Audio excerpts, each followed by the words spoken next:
ಪ್ರತಿಯೊಂದು ಮನೆಯಲ್ಲೂ ಹೆಣ್ಮಕ್ಳು ಸೇಫ್ಟಿ ಆಗಿರ್ತಾರೆ. ಮೋದಿಜಿಯಿಂದ ಕಡೆಯಿಂದ ಆದ್ರೂ ಹೇಳ್ತಾ ಇದ್ದೀನಿ.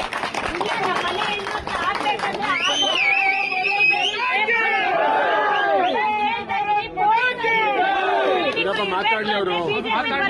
ಇಲ್ಲ. ಈ ಸತಿನೂ ನೀವು ಇದೇ ಮಿಸ್ ಮಾಡ್ಕೊಂಡ್ರೆ ಮನೆ ಹುಡುಕೋ ಬಂದ್ರೆ ಮಾಡ್ತಾರೆ ಸರ್. ಬಿಜೆಪಿ ಬರ್ಬೇಕು. ನಾನ್ ಪಕ್ಕ ಮೋದಿಜಿ ಫ್ಯಾನು. ನಾನ್ ಕೆಲಸ ಮುಗಿಸ್ಕೊಂಡ್ ಬಂದಿದ್ದೀನಿ. ನಾನ್ ಹೇಳ್ತಾ ಇದ್ದೀನಿ, ಯಾರು ಅನ್ನ ತಿಂತಿರೋ ಹೊಟ್ಟೆಗೆ ಈ ಸತಿ ಬಿಜೆಪಿ ಬರ್ಬೇಕು. ಬಿಜೆಪಿ ಬರ್ಬೇಕು. ನರೇಂದ್ರ ಮೋದಿ ಯಾರು ಮಾಡೋರಿಲ್ಲ ಸರ್. ನೀವು ಬಡ